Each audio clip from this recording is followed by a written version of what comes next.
کہ یا سیدی یا نور اللہ، اے خاک وطن اب تو نہ صرف مال پیدا کر، اے خاک وطن اب تو نہ صرف مال پیدا کر، جرت و بہادری کے پیکر اب لال پیدا کر، کام لے امانت سے، دیانت سے، صداقت سے، اے نوجوان خود میں جرت و استقلال پیدا کر، دیکھ کہ تجھ کو دشمن ہو جائے زیر و زبر، ظلمتوں کو بگھائیں جو ایسے کمال پیدا کر، تیرے غصے سے کانپے زمین بھی تھر تھر، وطن کے عشق میں ایسی دھمال پیدا کر، تیری روشن سوچ کے آگے دھندلاہٹ کیوں ہے آئی، کس نے کہا خواہش سونا و لال پیدا کر، اللہ کو بندوں کے رنگ سے سروکار نہیں،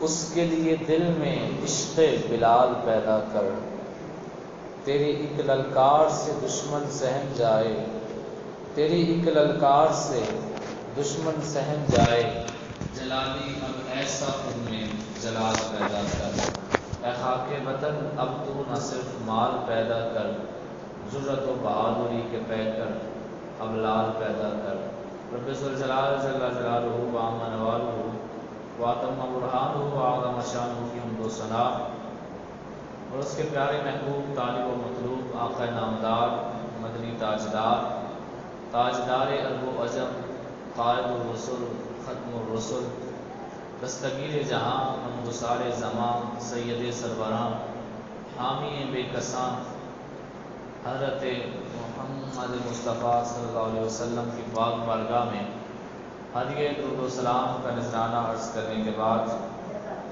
چونکہ 14 اگست کی آمد ہے، اس لحاظ سے آج کا ہمارا خطبہ جمعہ انشاءاللہ تعالی پاکستان کے لحاظ سے ہوگا۔ میری دعا ہے کہ اللہ تعالیٰ مجھے حق گویائی کی اور آپ کو حق سن کے اس کو تسلیم کرنے کی توفیق عطا فرمائے۔ احادیث مبارکہ میں آتا ہے، جب میرے اور آپ کے آقا علیہ السلام مکہ شریف چھوڑ کر مدینہ شریف ہجرت کر کے چلے گئے، جب مکہ چھوڑ دیا سب نے ہجرت کی، سب مدینہ شریف جلوہ افروز ہوئے، تو حضور علیہ السلام کا مدینہ شریف میں دل نہیں لگتا تھا، کہ جب حضور علیہ السلام مدینہ شریف میں گئے تو اب سوچتے تھے کہ کون سا مکہ چھوڑا ہے، صفا مروہ کی سال چھوڑی ہے، حجر اسود چھوڑا ہے، مکہ کا طواف چھوڑا ہے، اور آب زمزم کا کنواں چھوڑا ہے، مقام ابراہیم چھوڑا ہے، کیا کیا لطف جگہ ہیں جو چھوڑ کر میں مدینہ شریف آ گیا ہوں۔ تو حدیث مبارکہ میں آتا ہے کہ حضور علیہ السلام نے جب مکہ شریف چھوڑا، ہجرت کی، مدینہ شریف چلے گئے، اب مدینہ شریف میں دل نہیں لگتا تھا، دل کہتا تھا مکے جاؤں، لیکن مکے سے ہجرت کا حکم بھی تو اللہ کا دیا ہوا تھا، اللہ نے حکم کیا تھا کہ مکہ شریف چھوڑ دو، مدینہ شریف چلے جاؤ، اب مدینہ شریف میں دل نہیں لگتا تھا، دل چاہتا تھا دوبارہ میں واپس جاؤں مکہ شریف میں، لیکن نبی اللہ کی مرضی کا جو ہے وہ منتظر ہوتا ہے، جو اللہ کہتا ہے نبی اسی بات کے تابع ہوتا ہے، نبی اللہ کے حکم کے خلاف نہیں چلتا۔ اب دل چاہتا تھا کہ مکے واپس جاؤں، لیکن جا سکتے نہیں تھے، تو کیا کیا، ایک روز میرے اور آپ کے آقا علیہ السلام نے دعا کے لیے ہاتھ اٹھا دیے، اب دعا کیا مانگی، اب حضور علیہ السلام کا اکیلے کا یہ حال نہیں تھا، بلکہ جتنے لوگوں نے ہجرت کی تھی سبھی قریشیوں کا دل کرتا تھا کہ مکے شریف واپس چلے جائیں اور ہم دوبارہ وہاں جا کر طواف کریں، حالانکہ مدینہ شریف میں کسی قسم کی کوئی تکلیف نہیں تھی، انصاریوں نے انہیں اپنا بھائی بنایا، انہیں آدھا آدھا جو ہے وہ مال دیا، جس کا گھر بڑا تھا اس نے گھر کا آدھا حصہ اپنے بھائی کو دیا، جس کے 2 کمرے تھے ایک کمرہ اپنے مہاجر بھائی کو دیا، یہاں تک کہ جس کی 2 بیویاں تھیں اس نے کہا میں ایک کو طلاق دیتا ہوں، تم اس سے شادی کر لینا۔ اب یہاں تک انہوں نے تو بہت ہی زیادہ اعلیٰ جو ہے ان کی مہمان نوازی کی، لیکن جو دل میں محبت تھی ان کی مکہ شریف کی، وہ محبت اس قدر ٹھاٹھے مارتی تھی، دل کرتا تھا مکہ واپس چلے جائیں۔ اب حضور کا بھی حال یہی تھا، صحابہ کا بھی حال یہی تھا۔ حضور نے کیا کیا، ایک دن دعا کے لیے ہاتھ اٹھا لیے، کہا یا اللہ ہم بہت محبت کرتے ہیں مکہ سے اور اب ہم رہتے مدینہ میں ہیں، لیکن یا اللہ تیری بارگاہ میں دعا ہے ہمارے دلوں میں مدینہ شریف کی بھی محبت پیدا کر دے۔ پھر صرف یہ نہیں کہا کہ جتنی محبت مکہ کی ہے اتنی پیدا کر دے، بلکہ پہلے کہا یا اللہ ہمارے دلوں میں مدینہ شریف کی بھی محبت پیدا کر دے۔ پھر بھی دل کو تسلی نہ ہوئی، پھر کہا یا اللہ ہمارے دلوں میں مدینہ شریف کی محبت مکہ شریف کے برابر کر دے، پھر بھی دل کو ٹھنڈک نہ پہنچی۔ پھر دعا کے لیے ہاتھ اٹھائے، کہا یا اللہ ہمارے دلوں میں مدینہ شریف کی محبت کو بڑھا کر مکہ سے بھی زیادہ کر دے۔ تو روایات میں آتا ہے حضور علیہ السلام جب کبھی مدینہ شریف سے باہر جاتے، کبھی جنگیں لڑتے یا کسی بھی لحاظ سے جب باہر گئے ہوئے ہوتے، تو روایات میں آتا ہے جب حضور واپس مدینہ شریف تشریف لے کر آتے تو مدینہ شریف پہنچنے سے پہلے جب ابھی علاقہ جب شروع ہونے لگتا تھا، حضور خوشی کے ساتھ اپنی سواری کو تیز کر لیا کرتے۔ آپ علیہ السلام کو خوشی ہوتی اب میں اپنے شہر مدینہ شریف میں آ گیا ہوں، خوشی کے ساتھ اپنی سواری کو ایڑ لگاتے، سواری تیز ہو جاتی تو پتہ چلا کہ جذبہ حب الوطنی یہ ہمارا کوئی آج کا کام نہیں ہے یار، یہ صرف پاکستان بننے سے ہمارے دلوں میں جذبہ حب الوطنی نے جنم نہیں لیا، یہ تو تب کا ہے جب ہمارے نبی علیہ السلام کو اللہ تعالیٰ نے مبعوث فرمایا تھا، تو وہ تب سے مکہ کی محبت اتنی تھی کہ جب مدینہ گئے تو مکہ جانے کو واپس دل کرتا تھا۔ اب دعا مانگ کے خود مدینہ شریف کی محبت بڑھائی، خود دعا مانگی یا اللہ مدینہ شریف کی محبت مکہ سے زیادہ کر دے، اللہ نے کر دی۔ لیکن اس کے بعد بھی مدینہ شریف کی محبت اتنی بڑھ گئی کہ جب کہیں گئے ہوئے ہوتے واپس آتے تو اپنے شہر میں داخل ہونے سے پہلے سواری کو تیز کر لیا کرتے، خوشی ہوتی کہ میں اپنے شہر واپس آ گیا ہوں۔ تو یہ جذبہ حب الوطنی کوئی آج کا نہیں، یہ ہمیں ہمارے نبی علیہ السلام سے وراثت میں ملا ہے۔ ہمارے نبی بھی اپنے دیش سے اتنی محبت کیا کرتے تھے، اگر آج ہم کرتے ہیں تو اس میں کوئی بدعت نہیں ہے، یہ کوئی نئی چیز نہیں ہے، یہ ہمارے نبی علیہ السلام بھی اپنے شہر سے بہت محبت کیا کرتے تھے۔ اور یہ پاکستان تو اللہ تعالیٰ کی ایک ایسی عظیم نعمت ہے، مدینہ شریف کے بعد کائنات کی دوسری ریاست پاکستان ہے جو کہ صرف اور صرف اسلام کی وجہ سے معرض وجود میں آئی۔ کوئی ملک بنتا تھا رنگ کی وجہ سے، ان سب لوگوں کا رنگ ایک ہے، ان کا ملک علیحدہ کر دو۔ کوئی بنتا تھا نسل کی وجہ سے، یہ سب فلاں نسل کے ہیں، ان کا ملک علیحدہ کر دو۔ کوئی بنتا تھا زبان کی وجہ سے، ان سب کی زبان فلاں ہے، ان کا علیحدہ ملک کر دو۔ لیکن کائنات میں دوسرا ملک ایسا ہے، مدینہ شریف کے بعد واحد پاکستان ایسی ریاست ہے جو کسی اور وجہ سے معرض وجود میں نہیں آئی بلکہ اسلام کی وجہ سے معرض وجود میں آئی ہے۔ اسلام کی وجہ سے پاکستان دوسری ریاست ہے۔ سب سے پہلے مدینہ شریف تھا جو اسلام کی وجہ سے ایک علیحدہ ریاست بنی، ایک علیحدہ جو ہے وہ ان کا اپنا نظام، معاشی، اقتصادی، معاشرتی، ہر لحاظ سے ان کا علیحدہ اپنا نظام مدینہ شریف میں شروع ہوا۔ اور اس کے بعد صدیوں میں دوسری مثال پاکستان ہے جس کو بنانے کے وقت کسی نے بھی یہ نہیں کہا تھا ہم سب کی نسل ایک ہے، ہمیں علیحدہ ملک کر دو، ہم سب کی زبان ایک ہے، علیحدہ ملک بنا دو۔ بلکہ جب قائد اعظم رحمۃ اللہ علیہ جب اس وقت جب یہ کوششیں کر رہے تھے پاکستان بنانے کو، تو ایک ہندو نے اعتراض کر دیا۔ ایک مجمع لگا تھا، اس میں مسلمان بھی تھے، ہندو بھی تھے۔ ایک ہندو نے اعتراض کر دیا، اس نے کہا کہ محمد علی جناح تو نے کیوں عوام کو اتنا لڑوا دیا کہ ایک علیحدہ ملک ہونا چاہیے، بلکہ ہم تو ایک باپ کے ہیں، جس باپ کا تو ہے میں بھی اسی باپ کا ہوں، ہم سب برے صغیر کے ہیں، تیری بھی زبان وہی ہے، میری بھی زبان وہی ہے، وہی سبزیاں تو کھاتا ہے وہی میں کھاتا ہوں، وہیں تو رہتا ہے جہاں میں رہتا ہوں، تو ہمارے درمیان تو کوئی فرق ہی نہیں ہے۔ قائد اعظم نے فوراً جواب نہ دیا، اس وقت خاموش رہے۔ تھوڑی دیر کے بعد کسی سے کہا میرے لیے ایک گلاس پانی کا لاؤ۔ جب پانی کا گلاس لایا گیا، آپ نے آدھا گلاس پانی کا پیا، باقی واپس رکھ دیا۔ وہ ہندو جس نے اس وقت اعتراض کیا تھا اسے بلایا، آ کر کہا یہ پانی کا گلاس آدھا میں نے پیا ہے، آدھا تو پی لے۔ اب وہ سیخ پا ہو گیا۔ ہندوؤں میں ایک ذات ہوتی ہے براہمن، جس طرح آج ہمارے علاقے میں مسلمانوں میں جٹ جو ہے انہیں اعلیٰ سمجھا جاتا ہے، یہ سید مذہبی لحاظ سے اعلیٰ ہے، اس طرح ہندوؤں میں برہمن جو ہے اس ذات کو سب سے زیادہ اعلیٰ سمجھا جاتا ہے۔ تو ہندو وہ جو تھا وہ برہمن ذات سے تعلق رکھتا تھا۔ جب قائد اعظم محمد علی جناح نے وہ آدھا گلاس پانی کا پیا، آدھا رکھ دیا، اس برہمن ہندو کو کہا آ کر پی لے، اٹھ کر نزدیک آیا، آ کر کہنے لگا تو مسلمان ہے، میں ہندو ہوں، میں تیرا جھوٹا کیسے پی سکتا ہوں، میں تیرا جھوٹا ہرگز نہیں پیوں گا۔ قائد اعظم نے یہ نہیں کہا کہ ضرور پی۔ تھوڑی دیر کے بعد مجمع میں ایک نوجوان تھا جس نے ترکی نسل کی ٹوپی پہنی ہوئی تھی، جس سے پتہ چلتا تھا کہ یہ برے صغیر کا رہنے والا نہیں ہے، یہ ترکی سے آیا ہوا ہے۔ اس نوجوان کو بلایا، کہا کہ یہ پانی میں نے آدھا پیا ہے، یہ باقی تو پی لے۔ اب اس نوجوان نے کوئی بات نہ کی، فوراً پانی کا گلاس اٹھایا، بسم اللہ شریف پڑھی اور سارا پانی پی گیا۔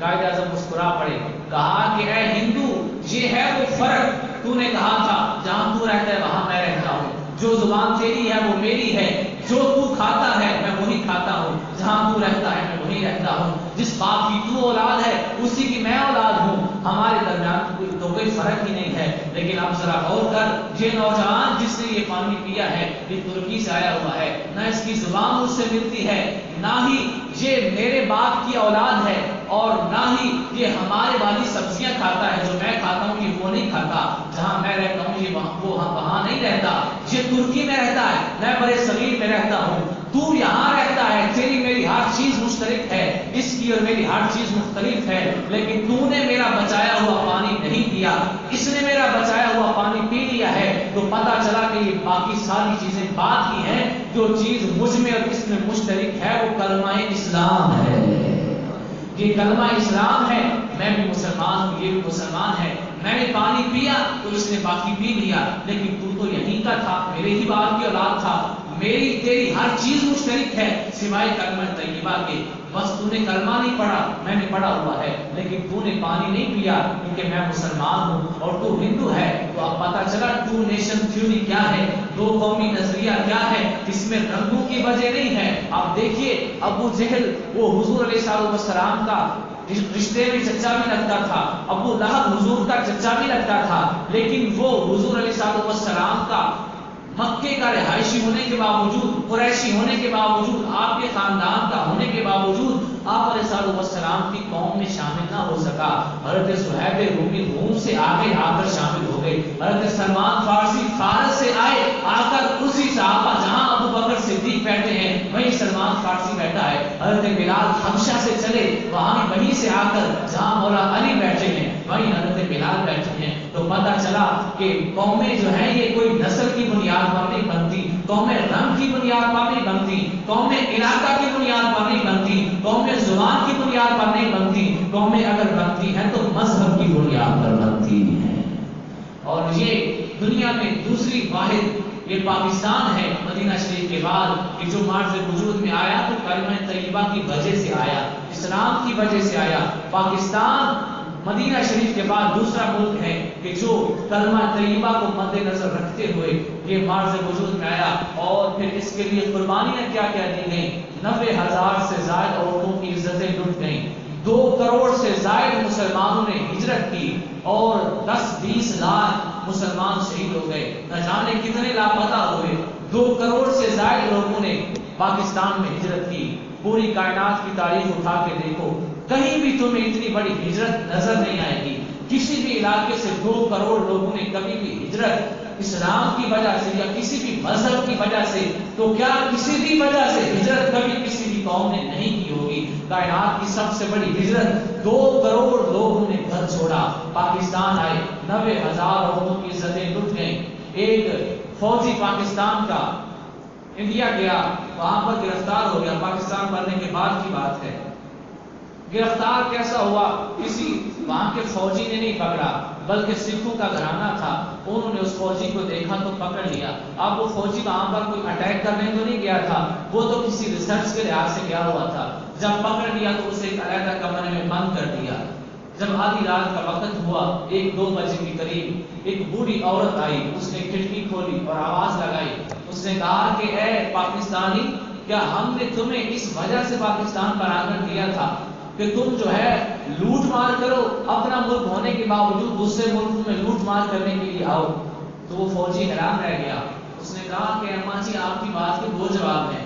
پہلا تو یہ کہ پاکستان سکھوں نے نہیں بنایا، ہم نے بنایا. تم سکھوں کے گھر میں رہ رہی ہو، تم کہتی ہو پاکستان ہم نے بنایا، لیکن پاکستان تو ہم نے بنایا.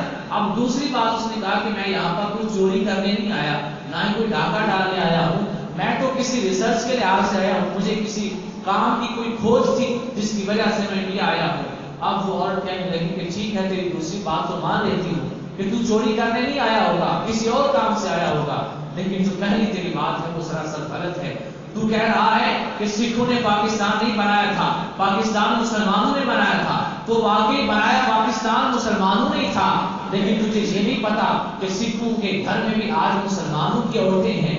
میں مسلمان ہوں، پاکستان بننے کے وقت مجھے جو ہے وہ اغوا کر لیا گیا. میں اکیلی نہیں، مجھ جیسی 90,000 سے زائد عورتیں ہیں. جب پاکستان بنا اس وقت انہیں اغوا کر لیا گیا. آج بھی یہ سکھوں کے بچے چلنے پر مجبور ہیں اور یہ انتظار کرتی ہیں ابھی کوئی محمد بن قاسم آئے گا پاکستان سے، ابھی کوئی سلطان محمود غزنوی آئے گا جو ہمیں دوبارہ وہی عروج عطا کرے گا جو ہمارا پہلا عروج تھا. لیکن اے پاکستانی تو کیسا ہے اور تیری قوم کیسی سوئی ہوئی ہے؟ ہم جیسی 90,000 عورتیں وہ آج بھی سکھوں کے بچے جلنے پر مجبور ہیں، ان کے گھروں کے برتن مانج رہی ہیں. ہے وہ کلمہ گو، ہے وہ مسلمان، لیکن بچے سکھوں کے جنم دے رہی ہیں اس واسطے کہ ان کو اغوا کر لیا گیا. اور 10-20 لاکھ سے زائد مسلمان جو ہے وہ پاکستان بننے کے وقت شہید ہوئے تھے، اور نہ جانے کتنے ہی جو ہے وہ لاپتہ ہوئے. میں خود ایک ایسے آدمی کو جانتا ہوں، اب تو وہ بزرگ ہو گئے ہیں، میری ان سے ملاقات کافی دفعہ ہوئی ہے. تو ان کا معاملہ کیسا تھا کہ جب پاکستان بنا تھا تو بالکل چھوٹے سے بچے تھے. جب ہجرت ہوئی تو کہیں وہ گر گئے اور انہیں کسی نے بھی نہ اٹھایا، نہ پاکستان میں سے کسی نے اٹھایا، نہ ہی ہندوؤں میں سے کسی نے اٹھایا. کئی دن تک وہ ایسے گرے پڑے رہے. پھر ہمارے گجرات میں ایک گھرانہ ایسا ہے جو پیر، جن کا پیر خانہ ہے اور وہ پیری مریدی سے تعلق رکھتے ہیں، انہوں نے اس بچے کو دیکھا. اور آپ کو پتا ہے کہ بچہ چاہے چھوٹا سا بھی ہو، اس کو جب ہم دیکھتے ہیں تو اس کی سنتوں سے پتہ چل جاتا ہے کہ یہ مسلمان کا بچہ ہے یا کافر کا بچہ ہے. جب انہوں نے اسے دیکھا تو پتہ چلا کہ مسلمان کا بچہ ہے. اب وہ کہتے ہیں مجھ سے، انہوں نے پوچھا کہ تو کہاں سے آیا ہے؟ تو میں نے کہا کہ مجھے نہیں پتا، بہت چھوٹا سا تھا، مجھے کچھ یاد نہیں تھا. تو کہا کہ چل میں تجھے اپنے گھر لے چلتا ہوں، میرے ساتھ چلے گا؟ انہوں نے کہا ہاں چلوں گا. تو اب وہ کہتے ہیں کہ مجھے اپنے گھر لے گئے. میں ان سے ملاقات میری ہوتی رہتی ہے، ابھی چند دن پہلے ہوئی تھی ملاقات. تو وہ کہتے ہیں کہ پھر انہوں نے مجھے پالا اور یہاں تک کہ مجھے اپنی جائیداد میں بھی انہوں نے مجھے حصہ دیا ہے.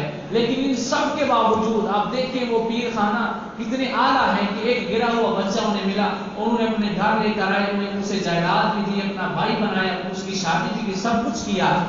لیکن اس کے باوجود، سب کچھ ملنے کے باوجود، میں نے اسے پوچھا کیا آپ کے دل میں کبھی تڑپ نہیں پیدا ہوئی کہ کاش میں اپنے خاندان میں ہوتا؟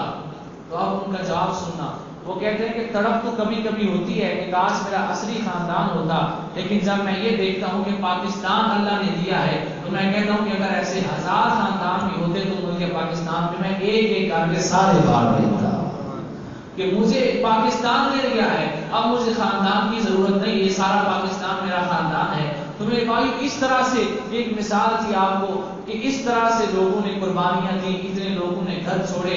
آج تک لوگوں کے اندر سسکیاں آتی ہیں، کاش ہم اپنے گھر میں ہوتے، ہمارے گھر والے ہمارے ساتھ ہوتے جب ہجرت کی تھی. تو نہ جانے اب وہ کس شہر میں ہیں، کس صوبے میں ہیں، زندہ بھی ہیں یا نہیں، یہ کچھ پتہ نہیں ہے. لیکن ملک پاکستان کے ساتھ محبت اتنی ہے کہ وہ کہتے ہیں کہ اگر 1000 خاندان بھی ہوتے میں سب کو ایک ایک کر کے بانٹ دیتا، تب بھی پاکستان کی نظر نہ اترتی، تب بھی پاکستان اتنا قیمتی ہے. اور میرے بھائیوں، اللہ تعالیٰ نے ایک ایسا عظیم تحفہ دیا ہے لیکن ہم اس کی قدر نہیں کرتے. میرے آقا علیہ الصلوۃ والسلام نے ارشاد فرمایا تھا جب اسلام چلا تھا تو اجنبی تھا، ایک وقت آئے گا اسلام پھر اجنبی ہو جائے گا. اس وقت اسلام اجنبی کیسے تھا؟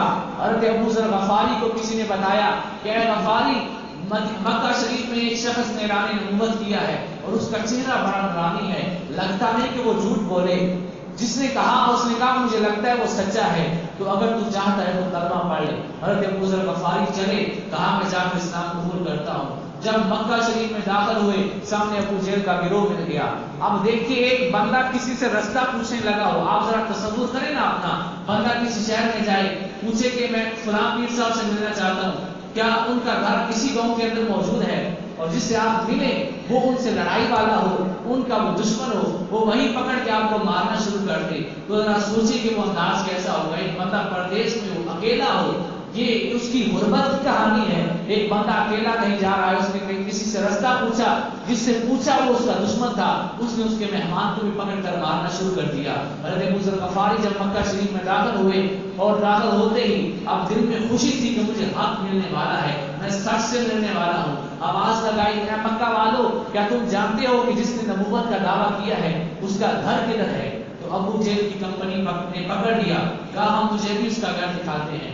پکڑ کر اتنا مارا کہ لہو لہان ہو گئے. لیکن جب ان کو چھوڑا تو اب یہ نہیں کہا کہ میں تو مکہ شریف میں نہیں آؤں گا. یہاں کا نبی معاذ اللہ کیسا ہے کہ اس کے رہنے والے اتنے ہیں کہ وہ آنے والوں کی قدر نہیں کرتے, انہیں مارتے ہیں. اتنی زیادہ مال کھانے کے باوجود جب جانے لگے تو پھر بھی لوگوں سے یہی پوچھنے لگے کہ جس نے نبوت کا دعویٰ کیا ہے اس کا گھر کدھر ہے. پھر بھی حضور علیہ السلام کی بارگاہ میں پہنچے, جا کر اسلام قبول کیا. تو یہ اسلام کی غربت کی کہانی ہے. اسلام اس قدر غریب تھا. حضرت مصعب بن عمیر رضی اللہ عنہ حضور علیہ السلام کے ہم شکل صحابی تھے, اور غزوہ احد میں آپ شہید ہوئے, اور بہت ہی اعلیٰ آپ کو اللہ تعالیٰ نے شکل عطا فرمائی. جو خود سوچے جو حضور علیہ السلام کا ہم شکل ہو, اس کی شکل کتنی پیاری ہوگی. حضور علیہ السلام کو صحابی اسلام قبول کرنے سے پہلے تھے یتیم, لیکن اتنے امیر تھے کہ جو لباس ایک دفعہ پہن لیا کرتے زندگی میں اس لباس کو دوبارہ نہیں پہنا کرتے تھے. آپ کی والدہ آپ کی اتنے لاڈ دیکھتی, اتنا آپ سے پیار کرتی کہ جو لباس ایک دفعہ پہنا دیا ساری زندگی وہ لباس نہیں پہنیں گے. اور پھر اتنی اعلیٰ قسم کی خوشبوئیں انہیں لگایا کرتی تھی کہ جس گلی سے حضرت مصعب بن عمیر گزرتے اس کے بعد وہ گلیاں بھی مہکتی. لوگ کہتے تھے کہ لگتا ہے اس گلی سے مصعب بن عمیر گزر کے گیا ہے, اس قدر زیادہ خوشبو آ رہی ہے, لگتا ہے یہاں سے مصعب بن عمیر گزرا ہوگا. اب جب وہ حضرت مصعب بن عمیر اسلام میں داخل ہوتے ہیں تو والدہ مکمل بائیکاٹ کر دیتی ہے. وہ بندہ جو ہر وقت اتنی خوشبوئیں لگاتا تھا کہ جس گلی سے گزرتا گلی مہکنا شروع ہو جاتی, لوگ دیکھ کے کہتے یہاں سے مصعب بن عمیر گزرا ہوگا. وہی بندہ جب اس نے اسلام قبول کیا تو والدہ نے بائیکاٹ کر دیا. اتنے دن کبھی خوشبو ملتی نہ, نظر نہ آتی کہ خوشبو لگا لیتے. یہاں تک کہ جب غزوہ احد میں شہید ہوئے ہیں حضرت مصعب بن عمیر کا عالم یہ تھا کہ آپ کو جب دفنایا گیا تو ایک قبر میں آپ کو اکیلے نہیں دفنایا گیا, بلکہ ایک قبر میں حضور علیہ السلام کے چچا کو اور حضرت مصعب بن عمیر دونوں کو ایک ہی قبر میں اکٹھے دفنایا گیا تھا.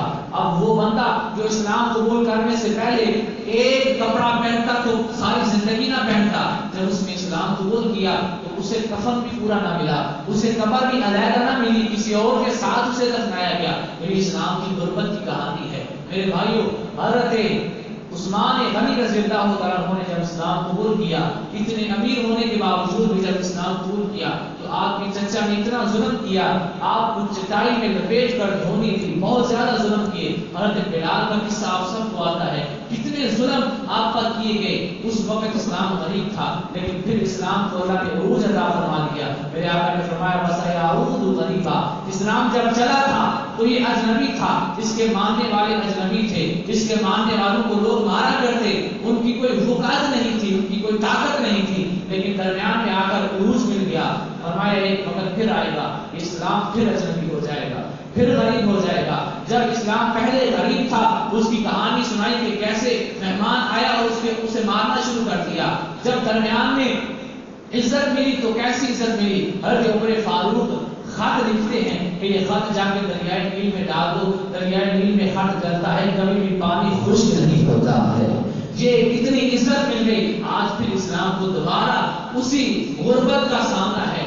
آج اس ملک پاکستان کے اندر وہ ملک جو اسلام کی وجہ سے بنا تھا, جو اسلام کے نام پر بنا تھا, آج اسی کی پنجاب یونیورسٹی میں اگر میوزک کی کلاسیں شروع ہو جاتی ہیں تو یہ اسلام کی غربت کی کہانی نہیں تو اور کیا ہے. آج اسی ملک کے اندر رہنے والے قرآن پاک کو بس ختم پڑھنے کے لیے رکھ دیا ہوا ہے. میرے بھائی, یہ قرآن ختم پڑھنے کے لیے بھی آیا ہے, لیکن اس قرآن کے ختم بھی پڑھو، لیکن اس کو پڑھ کے باطل کو ختم بھی کرو۔ قرآن غریب الوطن ہے، اسلام غریب الوطن ہے، مسلمان غریب الوطن ہے۔ کہاں ان کا دیش ہے؟ کیا یہ پاکستان میں خوش ہے؟ کیا اسلام پاکستان میں خوش ہے؟ کیا اس کے تقاضے پورے ہیں؟ نہیں، ہمارے پاس ہمارا کیا ہے؟ یہاں پر ریڈو کہتے ہیں، جو چاہتے ہیں کرتے ہیں، جسے چاہتے ہیں پکڑتے ہیں، جہاں چاہتے ہیں پھینکتے ہیں۔ کیا وہ ماؤں کے بچے نہیں جنہیں ابو غریب جیلوں میں کتوں سے جن کا گوشت نچوایا جا رہا ہے؟ کیا وہ کلاب کی سرزمین جو غریب کی سرزمین ہے، اس کے بیٹے حضرت ابراہیم علیہ السلام کے پوتے حضرت امام حسین کی اولاد، کیا وہ نیک لوگوں کی ذریت نہیں ہے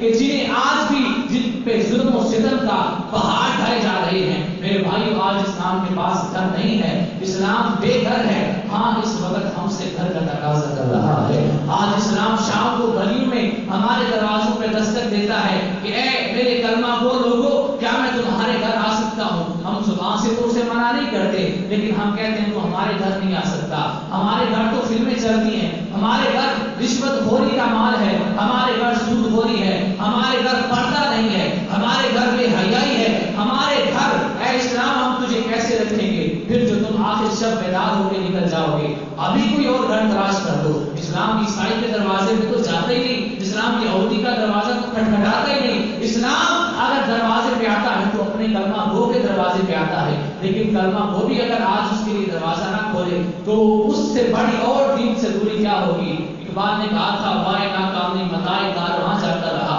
کارواں کے دل سے احساس زیاں جاتا رہا۔ ایک تو قافلے کا سامان اٹھ گیا، پھر ان کے دل میں احساس زیاں بھی نہ رہا کہ ہمارے قافلے کا سامان اٹھ گیا ہے۔ آج ہمیں اسلام کو گھر دینے کی ضرورت ہے۔ ہمیں پاکستان سے بہت محبت ہے، لیکن ہمیں پاکستان کو اسلام کے مطابق ڈھالنا ہے جیسا اسلام چاہتا ہے۔ ہمیں اس پاکستان کو اسلام کے سانچے میں ڈالنا ہے۔ ہمیں اس عمل کی ضرورت ہے کہ جو پاکستان میں جس طرح کا بھی نظام ہو، سب کچھ اسلام کے مطابق ہو۔ میرے بھائیوں، اللہ تعالیٰ نے اسلام تحفہ دیا ہے، پاکستان بھی تحفہ دیا۔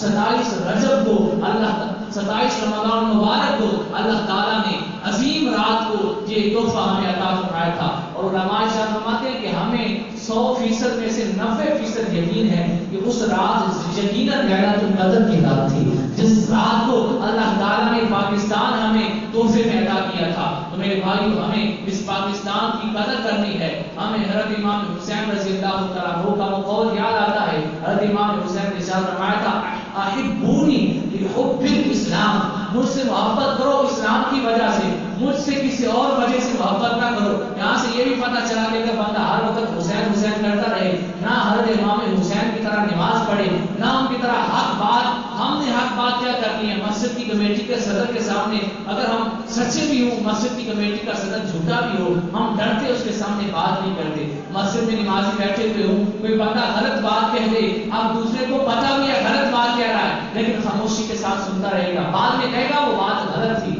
بعد میں کہنے کا کیا فائدہ؟ اگر حضرت امام حسین سے محبت ہے تو فوراً وہیں پہ لوگو۔ اگر اسلام سے محبت ہے، اگر حضرت امام حسین کے کردار سے محبت ہے تو جہاں بات ہو رہی ہے وہیں پہ لوگو۔ آج ہم کہتے ہیں حکمران ہمیں لوٹ کر کھا گئے، حکمرانوں کو تو رکھو ایک سائڈ پہ، اگر حکمران لوٹ کر کھاتے ہیں، ہم ان کے لحاظ سے ان کے احتجاج میں جلسہ نکالتے ہیں، ریلی نکالتے ہیں، ریلی چل رہی ہوتی ہے، کوئی بندہ مزدور دار بیچارہ اپنا ٹرک آٹے کا لے کے جا رہا ہوتا ہے، ہم احتجاج کر رہے ہیں حکمرانوں کی چوریوں پر، لیکن خود چوریاں کرنا شروع کرتی ہیں۔ اس بیچارے مزدور کا ٹرک لوٹا، ایک ایک آٹے کی بوری اٹھا کے لے گئے، پھر کہتے ہیں کہ ابھی حکمران جو ہے وہ چور ہے۔ ارے حکمران کے بس میں ملک لوٹنا تھا، اس نے لوٹ لیا، تیرے بس میں ٹرک لوٹنا تھا، تم نے وہ لوٹ لیا۔